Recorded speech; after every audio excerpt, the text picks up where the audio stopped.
అంతా అలసిపోయిన ప్రాణం దేవుని కృపలో మరి మీరందరూ మీలో కొద్దిమంది పాల్గొన్నారని తెలిసింది. సంతోషం. చాలాసార్లు నేను చెప్పే మాటే మరలా చెప్తున్నాను,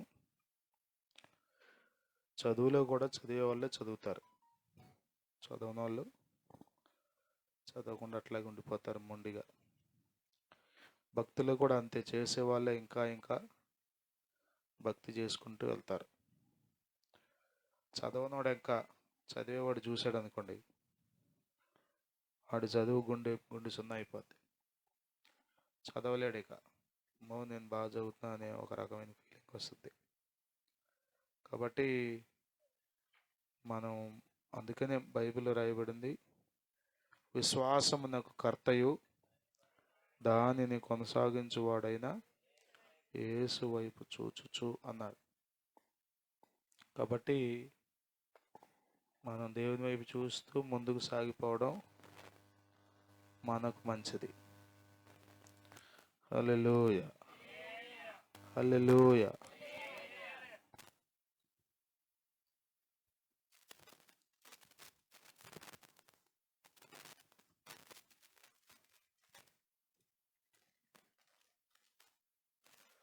రోమాపత్రిక 6వ అధ్యాయం చూశారనుకున్నాను రాత్రి నేను. మీరు అందరూ చాలా అద్భుతమైన సంగతులు ఉంటాయి రోమాపత్రిక మీరు చదివేటప్పుడు ఎక్కువసార్లు చదవాలి. ఎక్కువసార్లు చదివితే కానీ, చాలా జాగ్రత్తగా చదివితే కానీ అర్థం కాదు. అంతగా లోతైన విషయాలు పౌలు గారు ఇందులో రాశాడు.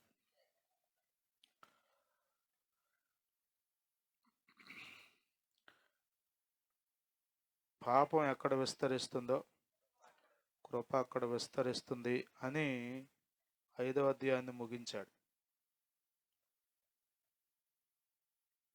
అంటాడు. మరలా 6వ అధ్యాయం ప్రారంభంలో పాపం ఎక్కడ విస్తరిస్తే కృప అక్కడ విస్తరిస్తుంది. కాబట్టి కృప విస్తరించాలని పాపంలోనే నిలిచి ఉందమా, అట్లు అనరాదు. అంటే ఆయనే ప్రశ్న చెప్తున్నాడు, జవాబు కూడా చెప్తున్నాడు. మనోహర్ వింటున్నావా? కృప ఎక్కడ విస్తరిస్తుందంట? మీకు అర్థం అవడం కోసం చిన్న ఉదాహరణ. మీకు ఒక 5గురు పిల్లలు ఉన్నారు అనుకోండి, 4 చాలా యోగ్యంగా ఉన్నారు, చెప్పిన మాట వింటున్నారు, చక్కగా ఉన్నారు.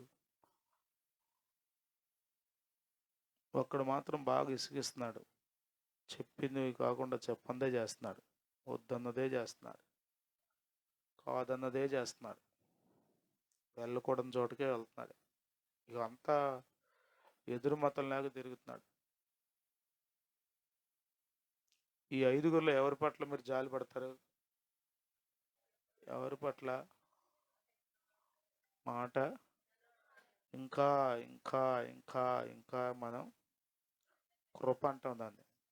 వాడి పట్ల జాలి పడటానికి లేదు అసలు. మనలో కూడా ఇది ఉంటుంది. ఎందుకోసం జాలి పడతాం? ఇంకా అవిధేయుడిగా బ్రతకాలనా?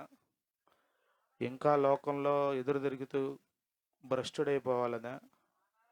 అంటే జాలి పడేది ఎందుకోసం అంటే ఇంకొక అవకాశం ఇస్తే, ఇంకొక అవకాశం ఇస్తే, ఇంకొక అవకాశం ఇస్తే, ఇంకొక అవకాశం ఇస్తే మారతారనే ఉద్దేశంతో. ప్రభు కూడా అంతే. రోమాపత్రిక 2వ అధ్యాయంలో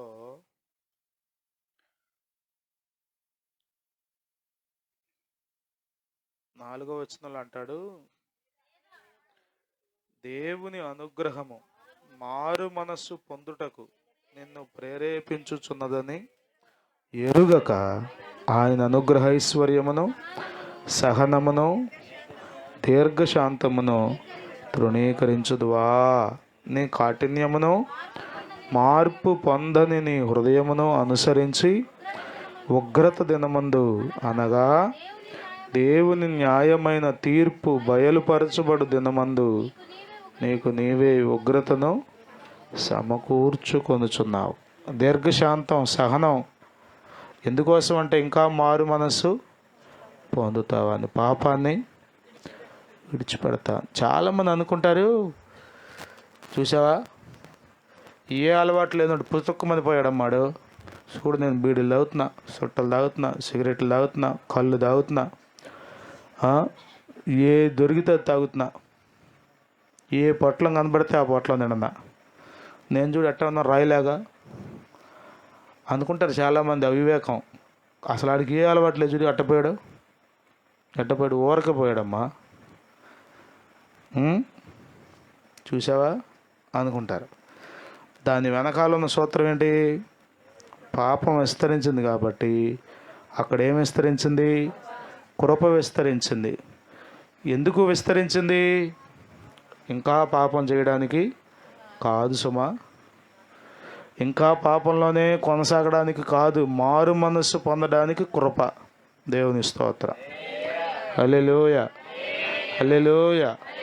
దేవుడు మనల్ని బ్రతికించేది ఎందుకో తెలుసా? ఇంకా మారు మనస్సు పొందుతామని. దేవుని స్తోత్రం. హల్లెలూయా, హల్లెలూయా. మారు మనస్సు నొందని నీ తీరునో, జీవ గ్రంథమందు లేని పేరునో, అసహించుకొనును ద్వేషించును, అసహించుకొనును ద్వేషించును, ఎరగడంచు యేసు నిన్ను ఎంచును భాషించును, ఎరగడంచు యేసు నిన్ను ఎంచును భాషించును. మార్పులేని మానవుండా, తీర్పు దినం దాగలేవురా సోదరా, తీర్పు దినం దాగలేవురా. మార్పులేని మానవుండా, తీర్పు దినం దాగలేవురా సోదరా, తీర్పు దినం దాగలేవురా. రక్షణ. హల్లెలూయా. కృప విస్తరించబడాలని పాపములో నిలిచి ఉండటం అజ్ఞానం. ఏం పర్లా కదా. చాలాసార్లు ఈ కుర్రలు బండి మీద ఎట్ట పడితే అడ్డుగోలుగా తిరుగుతూ ఉంటారు, క్షేమంగా ఇంటికి వచ్చేస్తారు.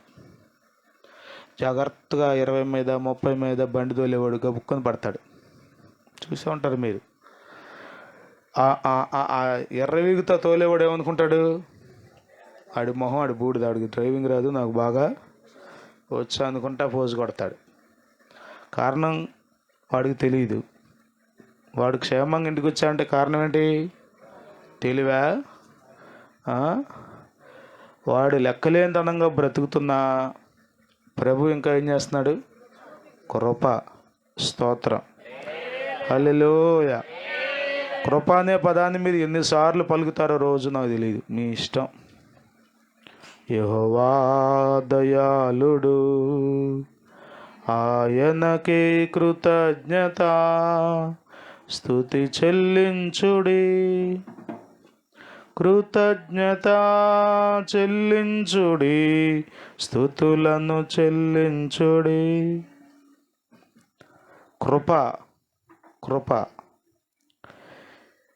ఇప్పుడు ఈ పదాన్ని ఊరకి అందరూ వాడేసుకున్నారు, కానీ నిజముగా కృప దేవుని దగ్గర మాత్రమే. స్తోత్రం. కృప గలవాడు. కృప, కృప. హల్లెలూయా, హల్లెలూయా. ఎవరి దగ్గర ఉంది కృప? ఎవరికి ఇస్తాడు కృప? భక్తిహీనులకి ఇస్తాడు. ఇంకా ఇంకా పాపం చేసే వాళ్ళ పట్ల కూడా దేవుడు కృప చూపుతాడు. స్తోత్రం.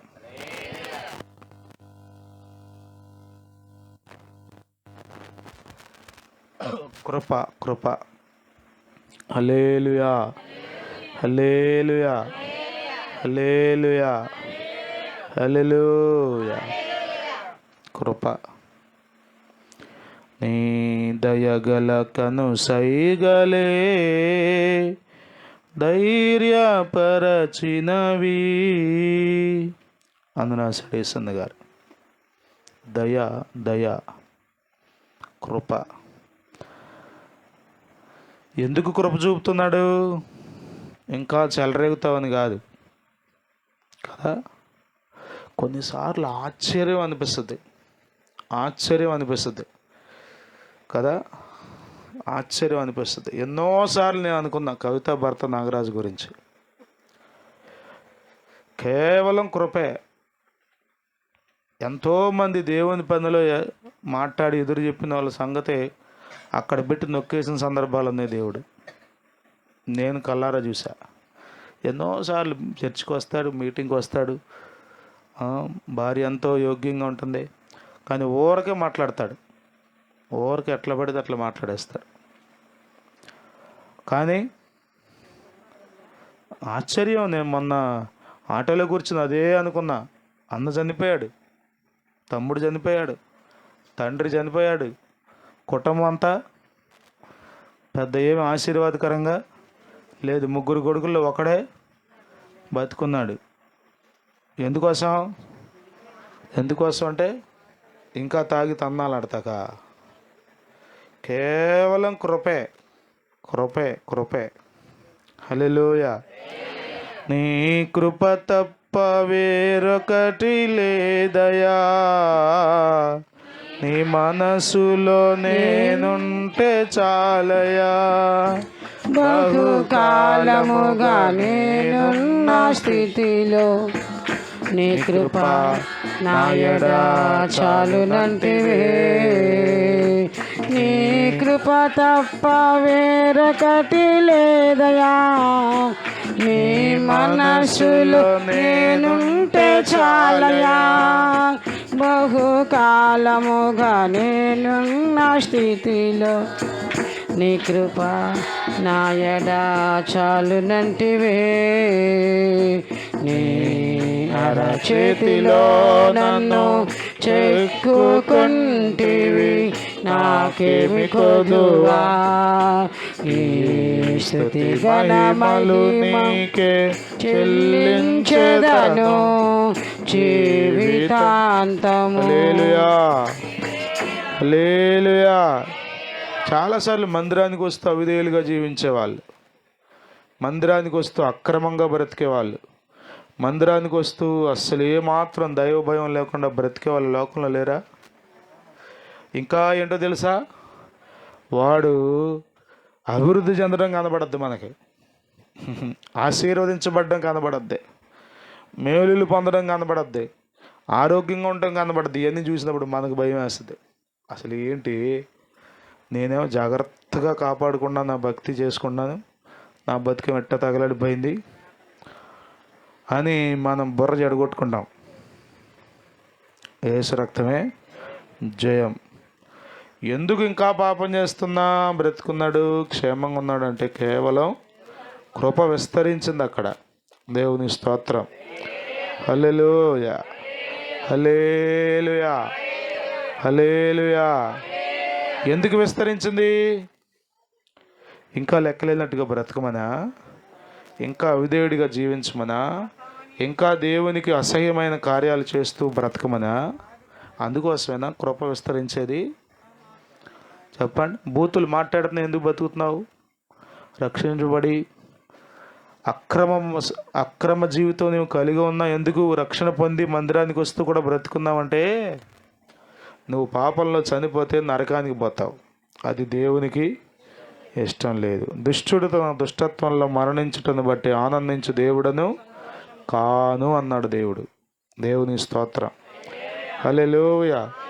దుష్టులు తమ దుష్టత్వమును మాని దేవుని వైపు తిరిగి హేయక్రియలు విడిచిపెట్టి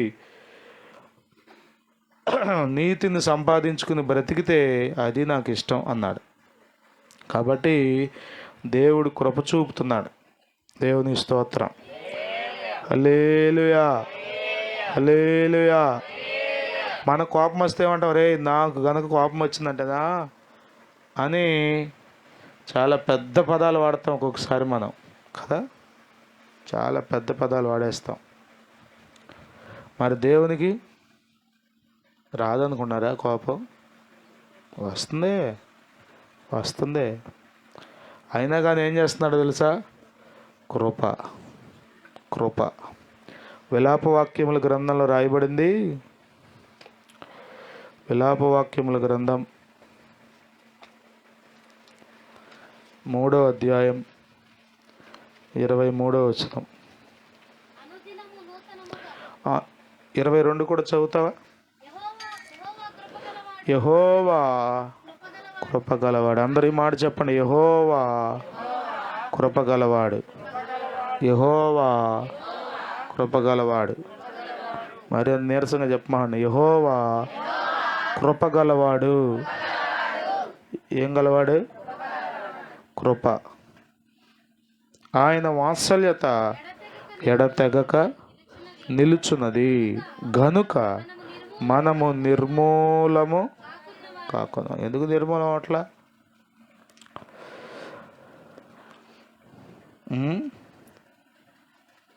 మనలో ఉన్న పెద్ద జబ్బు ఏంటో తెలుసా? అందరి పాపాలు కనబడతాయి మనకి, మంద తప్ప. భర్తది కనపడద్ది, బిడ్డలది కనపడద్ది, పక్కింటి వాళ్ళది అయితే ఇంకెక్కువ కనపడద్ది. యేసు రక్తమే జయం. కానీ మంద మాత్రం మనకి కనపడదు. అందరినీ చూసే దేవుడు ఉన్నాడు ఒక ఆయన.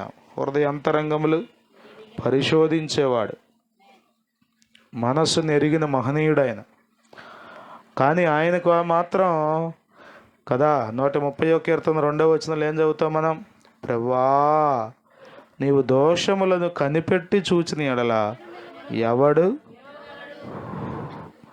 ఎవడు నిలవగలడు? Who can stand before you? ఎవడు నిలవగలడు? నేను నిలబడతా, నా దగ్గర ఏ తప్పు లేదని రొమ్మెరకు తీసుకోవడానికి ఎవడి దగ్గర ఉంది దమ్ము? ఎవడు నిలబడలేడు.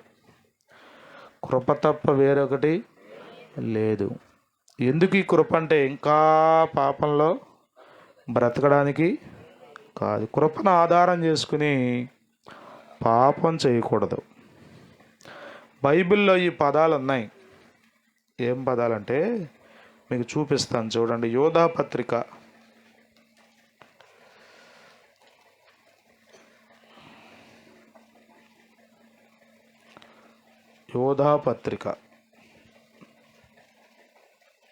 1 అధ్యాయం ఉంటుంది, 4వ వచనం.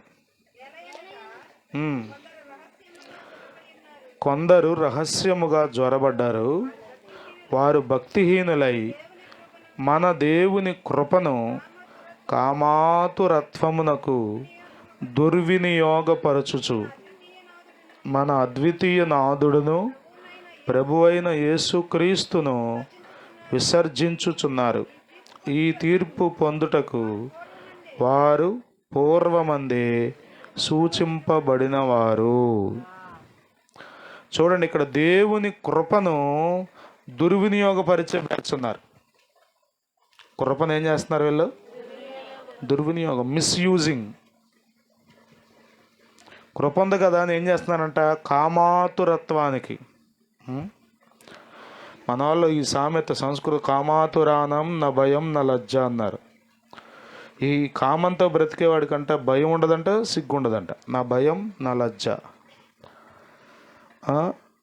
అన్నాడు ఇక్కడ భక్తుడు. యోధా అంటాడు, నేను రక్షణను గురించి రాయాలనుకున్నా మీకు, కానీ బోధన గురించి రాయమని నన్ను దేవుడు త్వరపెట్టాడు. ఏంటంటే కృపను దుర్వినియోగం చేస్తున్నారు భక్తిహీనులై. దేవుడిచ్చిన కృపను దుర్వినియోగపరిచేవారు చాలామంది. ఇదే అనుభవాలు ఉన్నారు. కొద్దిమంది బోధకులు ఇదే బోధ ఏంటో తెలుసా? నీ భక్తితో నువ్వు పరలోకానికి వెళ్ళవు, కేవలం కృపే. కాబట్టిది నువ్వేదో నీతిగా ఉంటాను, భక్తిగా ఉంటాను అని పొరపాటు పడమాక. నువ్వు నీతిగా ఉండలేవు.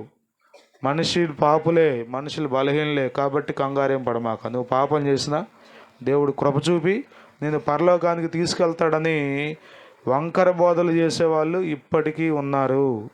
ఇప్పుడు ఇంకా పెరుగుతున్నారు.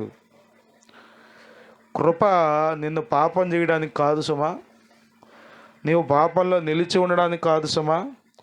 కృప నిన్ను అపవిత్రతలో అట్లా ఇంకా వేళ్ళూనికిపోయి పాతుకుపోవడానికి కాదు నీకు ఆధారమైంది కృప. ఇక్కడ చూడండి, కొద్దిమంది భక్తిహీనులు అంటే రహస్యంగా జ్వరబడ్డారంట. ఎక్కడికే? సంఘాల్లోకి జ్వరబడ్డారు. ఏం చేస్తున్నారు వీళ్ళు? దేవుని కృపను కామాతురత్వమునకు దుర్వినియోగపరచుచు. ఏముంది వీళ్ళకి? తీర్పు ఉంది. యేసు రక్తమే జయం. హల్లెలూయా, హల్లెలూయా. కృపను దుర్వినియోగపరిచే వారందరూ రేపు తీర్పులో నిలబడాల్సి వస్తుంది. అర్థమవుతుందా? విశ్వాసంతో నీతిగా బ్రతికే వాళ్ళందరూ తీర్పును దాటుతారు. దేవునికి స్తోత్రం. హల్లెలూయా, హల్లెలూయా. పౌలు చాలా అద్భుతమైన మాట అంటాడు. చదువుతారు ఈ మాట, మీకు జ్ఞాపకం చేస్తాను. 1 కొరింథీ పత్రిక 15వ అధ్యాయం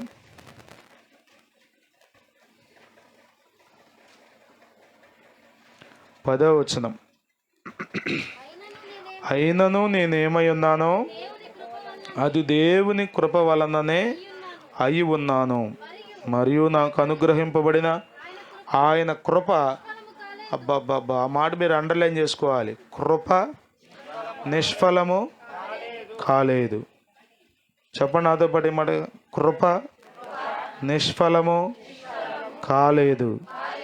కృప నిష్ఫలము కాలేదు. హల్లెలూయా, హల్లెలూయా.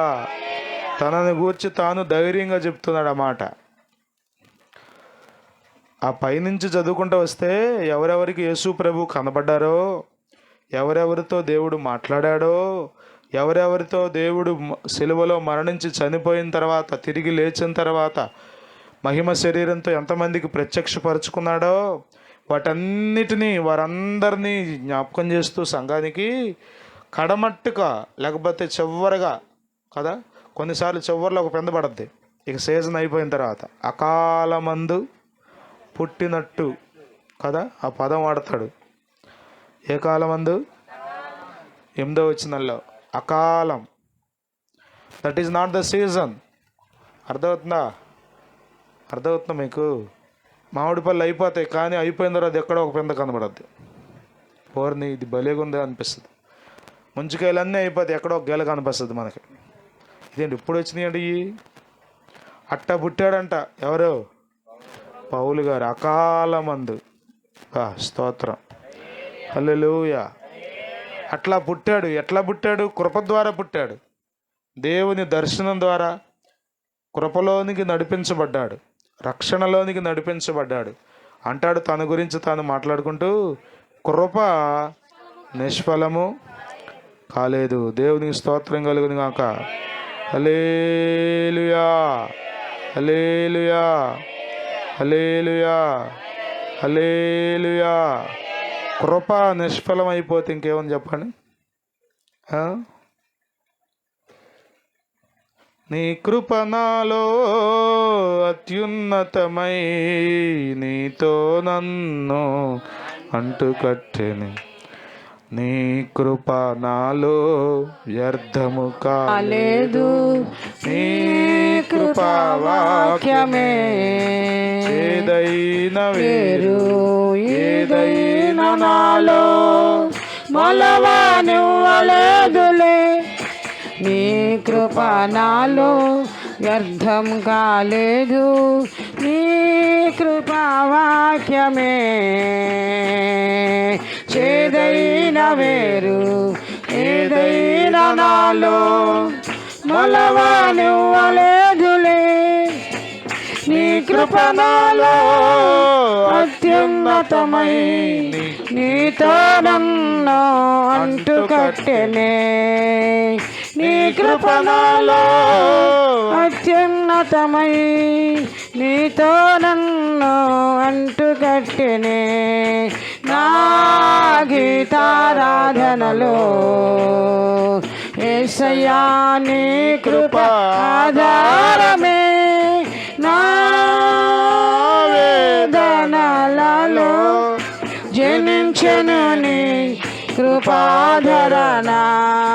నా వేదనలలో జనించెను నీ కృపాధరణ నా గీతారాధనలో యేసయ్యా నీ కృపాధారమే.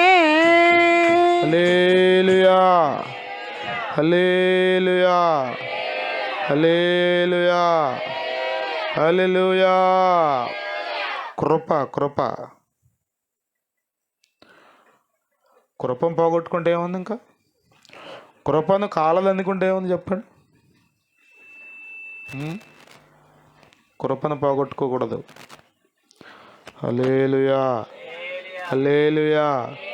ధైర్యంగా చెప్తున్నాడు, దేవుని కృప నిష్ఫలము కాలేదు. ఎందుకు ఆ మాట చెప్తున్నాడంటే, నేను వారందరికంటే ఎక్కువగా ప్రయాసపడ్డా. గట్టిగా ఒకసారి చప్పట్లు కొట్టండి. హల్లెలూయా హల్లెలూయా హల్లెలూయా. కృపను దుర్వినియోగపరుచుకున్న వారు ఉన్నారు. అదే సమయంలో దేవుడు చూపించిన కృపను పాడు చేసుకోకుండా యోగ్యులుగా జీవించి, నేను అందరికంటే లేటుగా పుట్టాను, అందరికంటే చివరిలో పుట్టాను, అందరి జీవితాలు చాలా యోగ్యంగా వారి యవ్వన కాలంలో నుండి దేవుని కొరకు వాడబడ్డారు, నేను ఇప్పుడు ఒక వయసు అంతా దేవునికి అవిధేయుడిని భ్రష్టుడిని బ్రతికాను, ఇప్పటికైనా ప్రభు కృప నాకు దొరికింది, ఇక మిగిలిన సమయం నేను వేస్ట్ చేయకూడదు, వాళ్ళందరికంటే ఎక్కువ ఇప్పుడు ప్రయాసపడితే. స్తోత్రం. హల్లెలూయా హల్లెలూయా. వాళ్ళు 20 సంవత్సరాల నుంచి కష్టపడుతున్నారు, నాకుంది ఇంకా 10 సంవత్సరాల జీవితం. ఈ 10 సంవత్సరాల్లో వాళ్ళ 20 సంవత్సరాలు చేసిన పని కంటే ఎక్కువ పని చేయగలిగితే అప్పుడు నాకు మంచిది అనుకున్నాడు పౌలు. అందుకే అంటున్నాడు, నేను మరి విశేషముగా ప్రయాసపడ్డాను. దేవుని స్తోత్రం. హల్లెలూయా. ఇంకా అంటాడు, ప్రయాసపడింది నేను కాదు, నాకు తోడయ్యున్నా. అంటే ఎక్కడ అహంకారం తనలోనికి రానియకుండా బహు జాగ్రత్తగా. హెబ్రీ పత్రిక 12వ అధ్యాయంలో అంటాడు, పౌలు గారు అంటాడు ఆ మాట చూడండి. హెబ్రీ పత్రిక 12వ అధ్యాయం 15వ వచనం, మీలో ఎవడైనను దేవుని కృపను పొందకుండా తప్పిపోవునేమో. మీలో ఎవడైనను దేవుని కృపను పొందకుండా తప్పిపోవునేమో. కృపకు దూరం అయిపోతారేమో, కృపను పోగొట్టుకుంటారేమో. ఇది బాధ. కృపను నిష్ఫలం చేసుకోకుండా, కృపను వ్యర్థపరచుకోకుండా, కృపలో నుండి తొలగిపోకుండా మనం ఎల్లవెల్లా జాగ్రత్తగా ఉండాలి. పాపంలో నిలిచి ఉండడానికి కాదు కృప చూపించే దేవుడు. పోనీలే అంటే ఏం జరుగుతుంది చెప్పండి? మన పిల్లల దగ్గర చాలాసార్లు పోనీలే తెలియజేశాడులే అని శిక్ష అయినప్పుడు ఏం జరుగుద్ది? ఆ వేయిన సందర్భాల్లోనే మరి ఎక్కువగా ఇంకా లెక్కలేంతనం వచ్చేస్తుంది. శిక్షించలేక దేవుడు తప్పు చేసినప్పుడల్లా మనం శిక్షించుకుంటా వెళ్తే నాకు తెలిసి ఇప్పటికి మనం ఎవరం బతికుండే వాళ్ళం కాదు. మనం తప్పు చేసినప్పుడల్లా మనం శిక్షించుకుంటా వెళ్తే నాతో కలుపుకుని ఎవరు బ్రతికుండే వాళ్ళం కాదు. కానీ దేవుడు కృప ఎందాడు చదువుకున్నాము, అనుదినము కదా నూతనముగా వాత్సల్యత. స్తోత్ర. హల్లెలూయా హల్లెలూయా కదా. ఫ్రెష్ గ్రేస్, నూతనమైన కృప. నూతనమైన కృప అని రాశాడే కదా మధ్యన. నూతనమైన కృప ఎక్కడుంది? ప్రభువులో. స్తోత్రం. హల్లెలూయా హల్లెలూయా. కృపలో నిలిచి ఉందామని ఇంకా పాపం చేద్దామా చెప్పండి? అయ్యో అట్లా అంటే ఎట్లాగు? నీకు అసలు అర్థమే కాల. నీకు అసలు దేవుని కృప అర్థమే కాల. కృపను దుర్వినియోగపరుస్తూ తన శరీరాశలు నెరవేర్చుకునే వారికి కృప అంటే ఏంటో అర్థమైందంటారా? అర్థం కాల. కానీ పౌలు అంటున్నాడు, ఆయన కృప నిష్ఫలము. ఇది చెప్పగలిగి ఉండాలి మనం. దేవుడు నా పట్ల చూపిన కృపను నేను నిరుపయోగం చేసుకోవాలా, వ్యర్థపరుచుకోవాలా. మరేం చేశాను? ప్రయోజనకరంగా మలుచుకున్నా. దేవుని స్తోత్రం. హల్లెలూయా, హల్లెలూయా. కృపను నువ్వేం చేస్తున్నావు? కృపను ఆధారం చేసుకుని ఇంకా పాపం చేస్తున్నావా? లేక కృపను ఆధారం చేసుకుని దేవుని వైపు తిరిగి ప్రభువా కదా? కృప పాపం చేయడానికి కాదు. మరలా చెప్తున్నా, యోహాను సువార్త 8వ అధ్యాయంలో వ్యభిచారం చేస్తూ పట్టబడిన స్త్రీ యేసు ప్రభు దగ్గరకు తేబడింది. చిన్నలు మొదలుకుని పెద్దల వరకు అందరూ రాళ్ళు పట్టుకొచ్చారు. మోషే ధర్మశాస్త్ర ప్రకారం ఆమెను రాళ్లతో కొట్టి చంపాలి. నువ్వేం చేయమంటావు? నువ్వేం చెబితే అది చేద్దామని నీ దగ్గరికి తీసుకొచ్చామని చెప్పారు. బైబిల్ రాయబడింది, ఆమె శిక్షకు కారకురాలు, శిక్ష పొందడానికి అర్హురాలు. ఆమె ఖచ్చితంగా శిక్ష పొందాల్సిన వ్యక్తి. ఎందుకంటే అంత పాపం ఆమె ధర్మశాస్త్ర ప్రకారం చేసింది. కానీ దేవుడు ధర్మశాస్త్ర ప్రకారం ఆమెను శిక్షించక కృపతో ఆమె మీదకు రావలసిన శిక్షను తప్పించాడు. తప్పించి వెళ్ళిపోతున్న ఆమెతో అంటాడు, చదువుతారన్నమాట, యోహాను సువార్త 8వ అధ్యాయం ఎన్నో వచనంరా? 11వ వచనం. ఆమె లేదు ప్రభువా అనను. ఎవరును నీకు శిక్ష విధింపలేదా అని అడిగితే యేసు ప్రభు అంటుంది, లేదు ప్రభువా. అందుకు యేసు, నేను కూడా నీకు శిక్ష విధింపను. ఎందుకు శిక్షించట్లేదో తెలుసా? ఎందుకు కృప చూపించానో తెలుసా? ఇంకా మరలా వ్యభిచారం చేస్తావని కాదు, ఇంకా పాపం చేస్తావని, ఇంకా రోత బ్రతుకులో బ్రతుకుతావని కాదు, కాదు, కాదు, కాదు. నీవు వెళ్ళి ఇక పాపము ఇక వెళ్ళి పాపము. కృప ఎందుకొరకు? శిక్ష తప్పించబడింది ఎందుకొరకు? చచ్చిపోయేదన్నమ్మా, బతికిపోయా అని మళ్ళీ బండి అట్టకు తోలితే. మేము 2 days బ్యాక్ హైదరాబాద్ వెళ్ళాను కదా, యశ్వంత్ గారిని చూసాం. యశ్వంత్ గారు అంటే సిద్ధు వాళ్ళ కజిన్ బ్రదర్. ఆయన డాక్టర్, మెడికల్ డాక్టర్ కాదు, సమ్ డాక్టరేట్ వచ్చింది ఆయనకి. నాకు తెలియదు, నెల రోజుల క్రితం, మేబీ 2 నెలల క్రితమో యాక్సిడెంట్ అయిందండి. బండి మీద వెళ్తే జస్ట్ కారు అడ్డం వచ్చింది, స్కిడ్ అయింది, పడ్డారు. అందరూ క్షేమంగా, భార్య బిడ్డలందరూ క్షేమంగా. అందరూ ఇది పడ్డాడు అంతే, రైట్ సైడ్కి. కాలు ఇట్ట తిరిగిపోయింది, కాలు ఇట్ట ఊగిపోయిందంట. ఇక లేదంట, అయిపోయింది. కాలేది అయిపోయింది అనుకున్నారంట. ఆయన చెప్పిన సాక్ష్యం ఏంటంటే, లెజిమెంట్స్ ఉంటాయంట కాల్లో. బోన్ ఎరగడం అయితే అదొక రకం, లెజిమెంట్స్ కట్ అయినాయి అంట. లెజిమెంట్స్ అంటే మీకు అర్థం అవడం కోసం, నాటుకోడి మాంసం తినేటప్పుడు కాల్లో సన్నగా బోన్స్ లాగా ఉంటాయి, కానీ సన్నగా తెగవయి. అవి తెగితే కాలిట నిలబడదు. కాలిట నిలబడుతుందంటే అదే పట్టు, అటు ఇటు ఉంటాయి. అవి నిలబడతాయి. ఎటు వేస్తాడు పడిపోతుందండి ఈ కాలు. హాస్పిటల్కి తీసుకెళ్తే ఆయన చెప్పిన మాట ఏంటంటే 5 గంటలు చేశారంట ఆపరేషన్. ఈ కాల్లో ఇంకా ఎక్కడో లెజిమెంట్స్ ఉంటాయంట, అవి ఎక్స్ట్రా ఇస్తాడంట దేవుడు. వాటిని అక్కడ కట్ చేసి ఇక్కడ ఇట్లా కనెక్ట్ చేసి, మామూలుగా కాదు, 5 గంటలు చేశారంట ఆపరేషను. ఆయనకు మత్తు ఇచ్చారంట, కానీ ఎక్కడ కింద నుంచి ఇచ్చారంట, అన్నీ చేస్తుంటే తెలుస్తుందంట. ఆయన 8 సెలైన్లు వాటర్ ఎక్కిచ్చారంట, అట్లా ఉబ్బితే కానీ కనబడమంటాయి.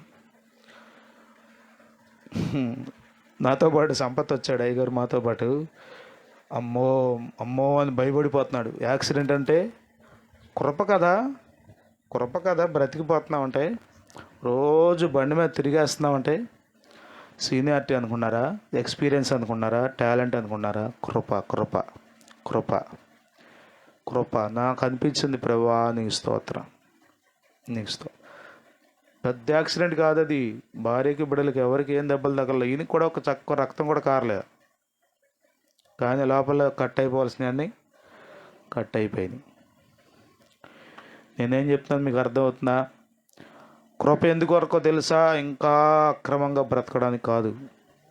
ఆ స్త్రీతో అంటున్నాడు ప్రభు, నీవు వెళ్ళి ఇక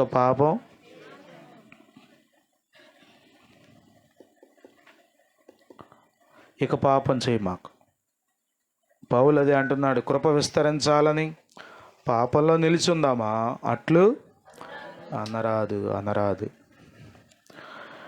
బ్రతుకుచున్న ప్రతి క్షణం దేవుని కృపని గుర్తుపెట్టుకోవాలి. కాబట్టి కృపను ఆధారం చేసుకుని పాపం చేయొద్దు. కృపను ఆధారం చేసుకుని లోకాశలు తీర్చుకోవద్దు. కృపను ఆధారం చేసుకుని ఇంకా శరీర కోరికలు తీర్చుకోవడానికి ఆరాటపడద్దు. ప్రభు కృప గలవాడు. ఒక్కసారి కనుక కృప పోగొట్టుకుందామంటే ఇంక తర్వాత ఎంతసేపు ఏడ్చినా నీకు దొరకదు. దానికి ఉదాహరణ ఏశావు. కృప పోగొట్టుకున్న తర్వాత ఏశావు ఎంతో ఏడ్చి కన్నీరు గార్చి ప్రార్థన చేశాడు. బైబిల్ రాయబడింది, అతనికి కృప దొరకలా. చదువుతారు హెబ్రీ పత్రిక 12వ అధ్యాయం 8 మంది చదువుకున్న మాట క్రింద ఉంటుంది, చదవండి. పై మాట నుండి చదవండి. దేవుని దానిపై మాట, మీలో ఎవడైనను దేవుని కృపను పొందకుండా తప్పిపోవునేమో అనియు, చేదైన వేరు ఏదైనను మొలచి కలవరపరచుట వలన అనేకులు అపవిత్రులైపోదురేమో అనియు, ఒక పూట కూటి కొరకు తన జ్యేష్ఠత్వపు హక్కును అమ్మివేసిన ఏశావు లాంటి భ్రష్టుడైనను వ్యభిచారి అయినను ఉండునేమో అనియు జాగ్రత్తగా చూచుకోండి.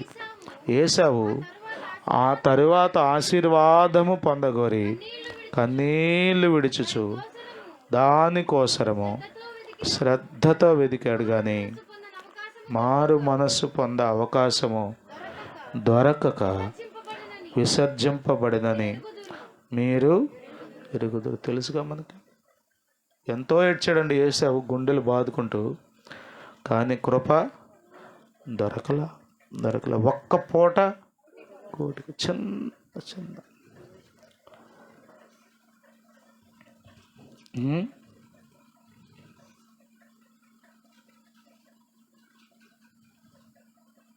పాపంలో ఆనందం ఉందా అంటే ఉంది, కానీ ఎంత ఆనందం అంటే క్షణిక ఆనందం. కొంచెం సేపే ఉంటుంది ఆనందం, ఎక్కువసేపు ఆనందం ఉండదు పాపంలో. కానీ నిజమైన ఆనందం, నిత్యమైన ఆనందం, శాశ్వతమైన ఆనందం ప్రభు అయిన యేసుక్రీస్తులో మాత్రమే మనం పొందుకోగలం. ఆమేన్. హల్లెలూయా.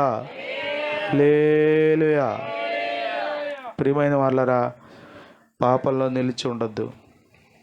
ఏది పాపమో అనేక మార్లు నీకు దేవుడు బోధిస్తూ వచ్చాడు. ఇంకా పిల్లిలాగా మూతి తుడుచుకుని బొకాయించుకుంటూ బ్రతికేయద్దు. ఒకవేళ కృప పోగొట్టుకుంటే నేనేం చెప్పలేదు. ఎంతమంది ఏడ్చినా సుఖం ఉండదు.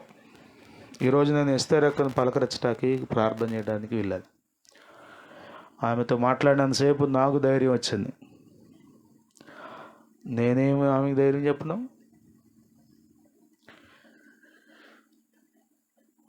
ఆమె తల్లిగారు చెప్పింది, అక్క తల్లిగారు రాహేలమ్మ గారు చెప్పింది, అయ్యా వచ్చిన వాళ్ళందరికీ సువార్త చెప్తుంది. అయ్యా నన్ను చూడటానికి పలకరించడానికి వచ్చిన వాళ్ళందరూ ఏమొచ్చింది నీకు?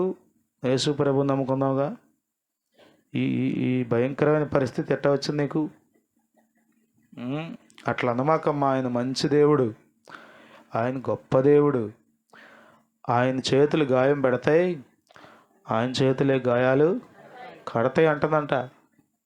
మీలో వాక్యం ఉంటే అలాంటి మాటలు వస్తాయి. కొద్దిమందికి ఏవి నొప్పి తెలియపోయినా చిన్న సమస్య వస్తే చాలు దిక్కుమాలిన మాటలన్నీ మాట్లాడి దేవునికి విషయంలో ఎంతో భ్రష్టులైపోతారు. కాదు, అప్పుడు దాకా తినదంతా మర్చిపోతారు, అప్పుడు దాకా అనుభవించినంతా మర్చిపోతారు.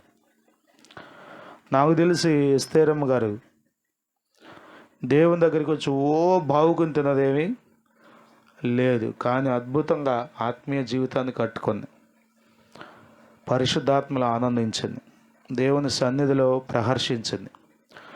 అద్భుతమైన మనిషి. ఒక్కొక్కసారి నాకే అనిపిస్తుంది చాలా యోగ్యురాలు. నేను అక్కడ ఈరోజు వాళ్ళతో చెప్పా, వాళ్ళ కూతురుతో కూడా చెప్పా, అమ్మా మీ అమ్మ చాలా యోగ్యురాలు. ఒకవేళ మీ దృష్టికి ఎట్లా ఉందో నాకు తెలియదు, కానీ దైవికమైన దృష్టిలో రేపు ఆమెను దేవుడు ఎంతో సాదరంగా తీసుకొస్తాడు, ఆహ్వానిస్తాడు పరలోకంలో. ఆమె గురించి నువ్వు తక్కువ అనుకో, మాకు నువ్వు కూడా ప్రభువు నమ్ముకో అని చెప్పి. నేనేం జ్ఞాపకం చేస్తున్నా అంటే కృప పాపంలో నిలిచి ఉండడానికి కృప, ఇంకా పాపిష్టి పనులు చేయడానికైనా కృప. ఏడుస్తున్నాడు దేవుడు, ఆకాశమా ఆలకించు, భూమి చెవియొగ్గు. నేను పిల్లలను పెంచి పెద్దవారిని చేశాను, వారు పాపిష్టి ప్రజలు అన్నాడు. పాపిష్టి ప్రజలు అంటే పాపాన్ని ఇష్టపడే ప్రజలు. పాపిష్టి అంటే అది తిట్టు కాదు. పాపిష్టదానా అంటే పాపాన్ని ఇష్టపడేదానా అని అర్థం. యెషయా గ్రంథం 1వ అధ్యాయం 3-4 వచనాలు అంటాడు, తెలివి లేని వారు వాళ్ళు, పశుప్రాయులు. చదవండి, ఇశ్రాయేలీలు.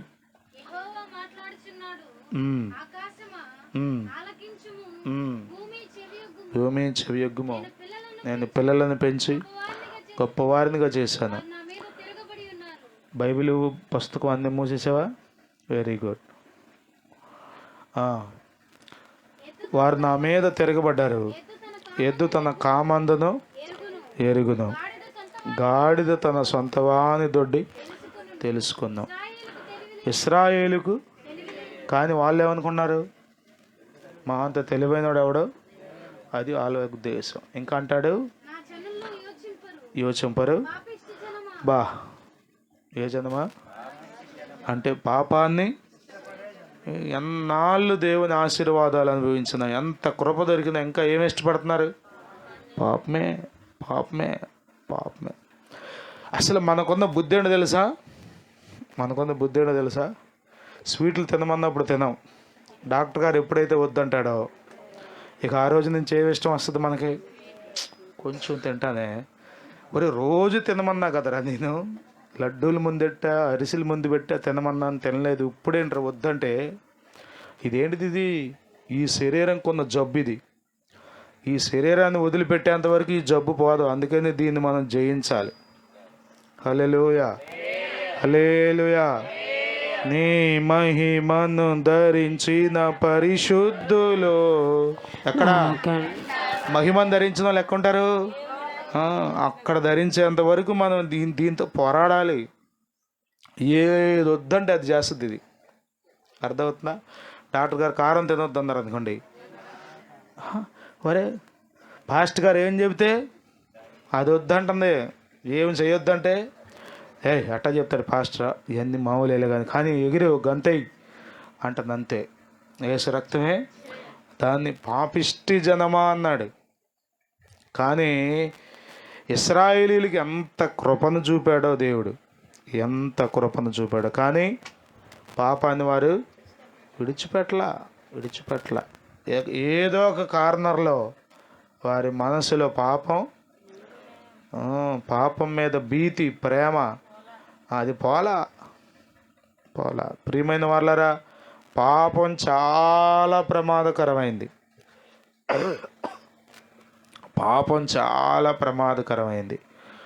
మనిషిని దేవునికి దూరం చేసింది పాపం. మనిషిని దేవునితో సహవాసం చేయనీయకుండా చేసింది పాపం. ఏ దేవుని తోటలో నుండి బయటికి వెళ్ళగొట్టింది పాపం. కానీ ఎంత భయంకరమైన పరిణామాలకు మూల కారణమైన పాపాన్ని మాత్రం మనం విడిచిపెట్టలేము, ప్రేమిస్తూనే ఉంటాం. అయినా దేవుడు మనల్ని విడిచిపెట్టలేడు. అందుకని ఆయన కృప చూపిస్తానే ఉంటాడు. ఎక్కడ దాకా? ఇంకా చేయడానికా? ఇంకా చచ్చిపోయేదాకా పాపమే చేస్తావా? చాలామంది ఇది ఒక మాట, చచ్చిపోయేదాకా బందిపోడు దొంగతనాలు చేశాడండి. చివరిలో యేసు నీ రాజ్యంతో వచ్చినప్పుడు జ్ఞాపకం చేసుకో అంటే దేవుడు జ్ఞాపకం చేసుకున్నాడండి అని. నిజమే. ఆ దొంగకి ప్రార్థన చేసే అవకాశం దొరికింది. నీకు దొరుకుతుందో లేదో నాకు తెలియదు. అర్థమవుతుందా? అమాంతం చచ్చిపోతావు. పెద్ద కష్టపడాల్సిందేం లేదు చచ్చిపోవడానికి. ఒక్క సెకండ్ చాలు.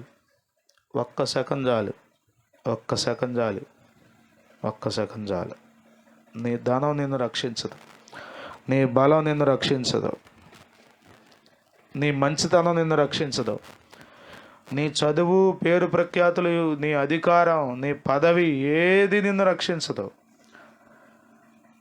నీవు కృపను ఆధారం చేసుకుని దేవుని మీద ఆధారపడి ప్రభు యొక్క మార్గంలో నడుస్తున్నావే, ఆ నీతి నీ మరణం నుండి నిన్ను రక్షిస్తుంది.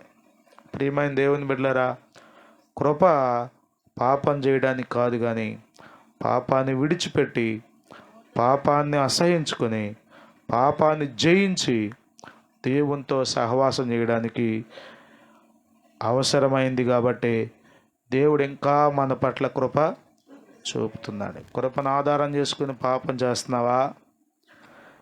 కృపను ఆధారం చేసుకుని శిక్ష రావట్లేదని ఇంకా పాపంలోనే నిలిచి ఉంటావా? ఎంతకాలం అలా చేస్తావు? ఒకవేళ దేవుడే గనక కృపను పక్కన పెడితే నీ కొరకు తీర్పు కాచుకుని ఉంది. ఎవరు తప్పించుకోలేరు. ఆ భయంకరమైన తీర్పుని తప్పించుకోవడం ఎవడి వల్ల కాదు. ప్రభు నీకు అవకాశం ఇస్తున్నాడు. ఈ రాత్రైనా కృపకు లోబడి, ప్రభువా నీ కృప కొరకు వందనాలు, ఇంకా పాపము చేయనయ్యా. ఆ స్త్రీ ఎలా అయితే ఇక పాపం చేయకుండా బ్రతికిందో నేను కూడా బ్రతుకుతానయ్యా అని దేవునికి నీవు సమర్పించుకుంటే మంచిది. ఇది నీకు క్షేమకరమైన సమాచారం, ఇది నీకు రక్షణ సమాచారం, ఇది నీకు మేలు చేసే సమాచారం. ఒకవేళ నువ్వు అనుకున్నామేమో బాప్తిజం పొందాను, మారు మనసు పొందాను, రక్షణ పొందాను, ఇంకేం పర్లేదు, ఎన్ని గంతులు వేసింది అనుకున్నామేమో. పాపం చేసిన వాడు పాపాన్ని బట్టి చచ్చిపోతాడు. అంతకుముందు చేసిన నీతి క్రియలు ఏవి లెక్కలోకి రావు. బైబిల్ చదివితే మీకు ఆ విషయాలు అర్థమవుతాయి. పాపం చేస్తూ చివరిలో ప్రభువుని తెలుసుకుని నీతిగా బ్రతికిన వాడికి ఆ పాపం అంతా జ్ఞప్తిలోకి రావు, లెక్కలోకి రావు. అతడు చేసిన రక్షణ కార్యాలు, అతడు చేసిన మేలుకరమైన క్రియలు, అతడు మాట్లాడిన మాటలు అవే ఆ లెక్కలోనికి వచ్చి అతనికి రివార్డు తీసుకొస్తాయి. బహుమానాన్ని, గొప్ప ప్రతిఫలాన్ని దేవుని దగ్గర నుండి అతడు పొందుకోవడానికి అవకాశం అవుతుంది. ఏదో చరిత్ర చెప్పుకుని బ్రతికే మాకు ఈరోజు నీ పరిస్థితి ఎలా ఉంది? పాపంలోనే నిలిచి ఉన్నావా, లేక కృపను ఆధారం చేసుకుని భక్తి మార్గంలో నడుస్తున్నావా? ఒకసారి ఆలోచన చేసుకో. నీ జీవితాన్ని సరి చేసుకుంటే మంచిది. తీర్పు దినమందు ఎవ్వరు దాగలేరు, తీర్పు దినమందు ఎవ్వరు తప్పించుకోలేరు. ప్రార్థన చేసుకుందాం. సహాయం చేయండి. నీ వాక్యం ఆంధ్ర హృదయాల్లో ఫలింపు చేయండి ప్రభువా. అయ్యా, ఊరికే వచ్చి విని వెళ్ళిపోయే మనసు వద్దు ప్రభువా. అయ్యా, ఈ రాత్రి ఒక్క బిడ్డ కూడా పాపాన్ని మోసుకెళ్ళకూడదయ్యా. తిరిగి తన పాపాన్ని తమతో పాటు తీసుకెళ్ళకూడదు ప్రభువా. నీ పాదాలు పట్టుకుంటున్నామయ్యా. అయ్యా, ప్రతి బిడ్డను క్షమించు నాయన, విడిపించు ప్రభువా. జయ జీవితం చేయడానికి సహాయం చేయి నాయన. అయ్యా, నీ కృపను నిష్ఫలం చేసుకోకుండా నీ కృపలో నిలిచి ఉండి నీకు సాక్షులుగా నీ మహిమ కొరకు బ్రతకడానికి ప్రతి బిడ్డకు నీ కృప దయచేయమని, నీ వాక్యం మాతో మాట్లాడినందుకే మీకు స్తోత్రం. మీరు మమ్మల్ని ప్రేమిస్తున్నందుకే వందనాలు. మీరు మా ఎడల కనికరం, జాలి చూపుతున్నందుకే వందనాలు. ఈ రాత్రి మీరు ఇచ్చిన మంచి కూటమి కొరకే మీకు స్తోత్రం. వచ్చిన ప్రతి బిడ్డను, వాక్యమైన ప్రతి బిడ్డను, లైవ్లో ఉండి చూస్తున్న ప్రతి బిడ్డను పేరు పేరు వరుసను దర్శించమని, నీ కృపాకార్యం జరిగించమని, నీ రాకడ కొరకు సిద్ధపరచమని యేసుక్రీస్తు నామములో అడిగి వేడుకొంచున్నాం తండ్రి. ఆమేన్. తండ్రి కుమార పరిశుద్ధాత్మల త్రియేక దేవుని సన్నిధి సదా మనందరికి తోడై ఉండి నడిపించును గాక. ఆమేన్. హల్లెలూయా, హల్లెలూయా.